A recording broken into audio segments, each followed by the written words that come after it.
Bonjour, je voudrais aujourd'hui te parler d'un livre que je viens de lire et que je trouve absolument extraordinaire. Il s'agit de Désert ou Paradis de Sepp Holzer. Alors, Sepp Holzer est un monsieur qui commence à être très connu dans le monde de la permaculture. Ça fait dans les 35 ans qu'il expérimente et qu'il met en pratique.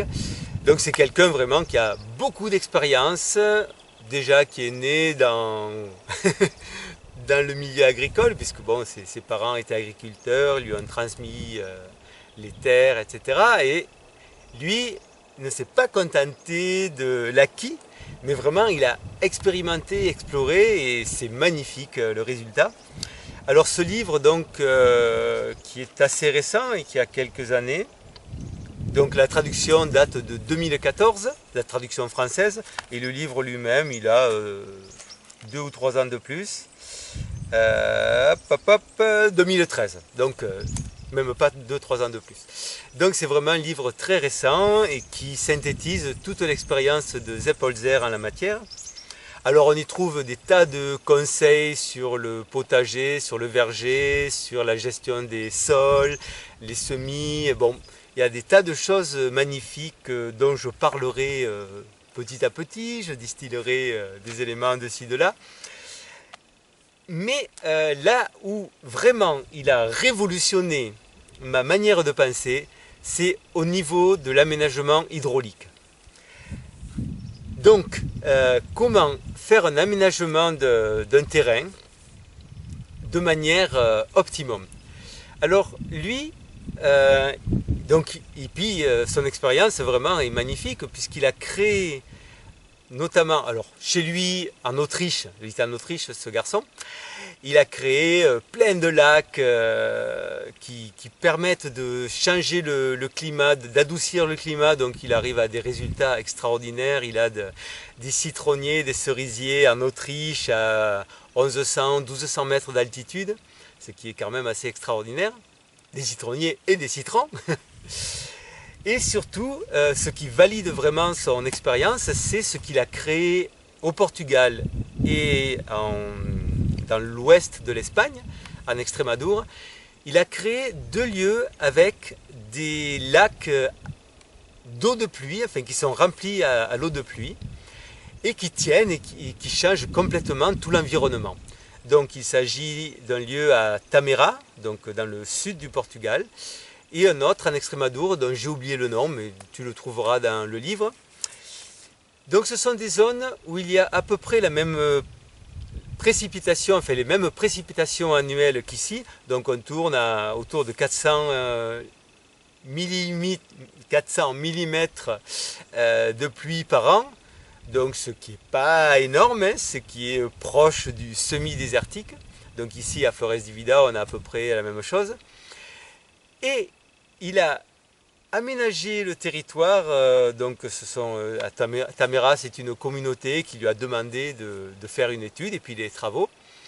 Il a aménagé le sol, l'environnement et créé des bassins de telle manière qu'il récupère l'eau de pluie.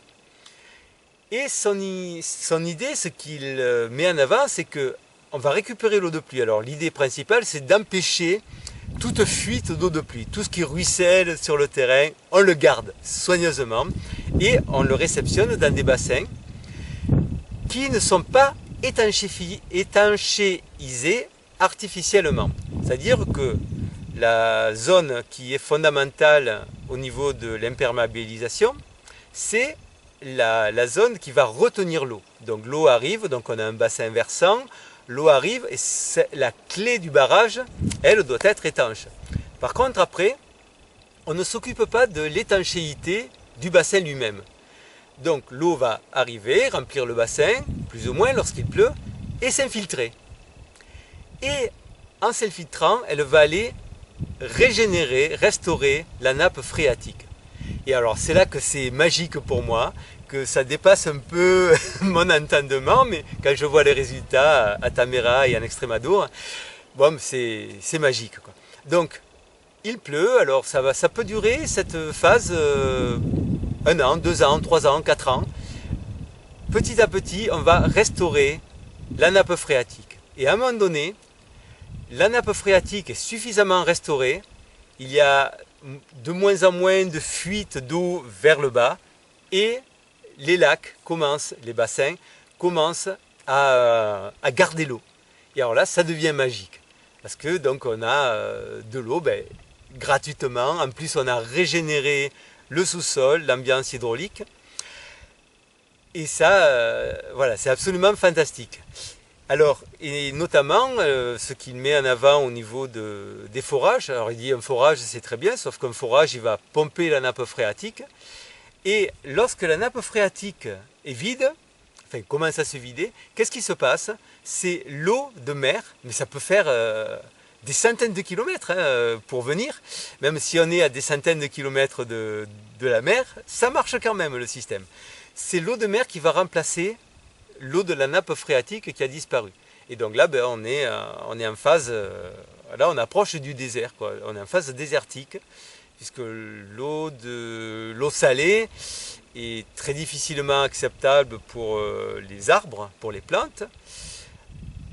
En faible proportion, lorsqu'elle est un tout petit peu salée, on peut encore s'en servir un petit peu, mais tous les arbres ne l'acceptent pas, et tous les légumes non plus. Par contre, dès que ça atteint un certain seuil, on ne peut plus rien faire, donc il faut la désaliniser. Alors tout ça, c'est simplement parce qu'on a vidé la nappe phréatique. Donc, solution, ce n'est pas de continuer à la vider, de faire des forages de plus en plus profonds qui vont aller épuiser le système de plus en plus fortement. C'est de créer des bassins de rétention d'eau et d'infiltration qui vont régénérer. Alors, suivant le stade où on en est, ça peut prendre des années, mais en tout cas, ça va fonctionner. En tout cas, bon, je vois ce qu'il a fait, on voit les photos avant et après. C'est magique maintenant, il y a des lacs, il y a de l'eau. Alors évidemment en été l'eau est à un niveau plus bas qu'en hiver, mais il y en a quand même un petit peu. Et alors un truc magique aussi pour moi, c'est que l'eau pour rester propre a besoin d'un mouvement. Donc l'eau stagnante se pourrit très rapidement. Et lui, il obtient le mouvement d'eau non pas avec des pompes, donc, parce que ici nous avons fait un bassin, ça marche bien, mais il y a une pompe qui fonctionne avec des panneaux solaires. Donc avec ses limitations, et puis un coût aussi, évidemment, un entretien, alors que lui, il obtient le mouvement de l'eau avec des niveaux d'eau différents. Donc il va y avoir une partie du bassin qui est avec une eau très peu profonde, donc qui va être réchauffée assez vite, et une partie du bassin avec une eau beaucoup plus profonde, qui va être donc plus froide. Et il va s'établir un mouvement d'eau entre ces deux parties. Et donc l'eau reste propre, vivante, et là on est vraiment dans un système magique, puisqu'une fois que c'est mis en place, il n'y a plus rien à faire, il n'y a pas d'entretien, il n'y a pas de pompe à réparer, et ça marche tout seul. Alors, son système, il est décrit très bien dans le livre. Donc, je redis, désert ou paradis de Sepp Holzer, vraiment à mettre dans toutes les mains. Si tu envisages de t'installer quelque part, en petit ou en grand, que ce soit sur 1 hectare ou sur 100 hectares, vraiment, la solution, c'est de créer des bassins.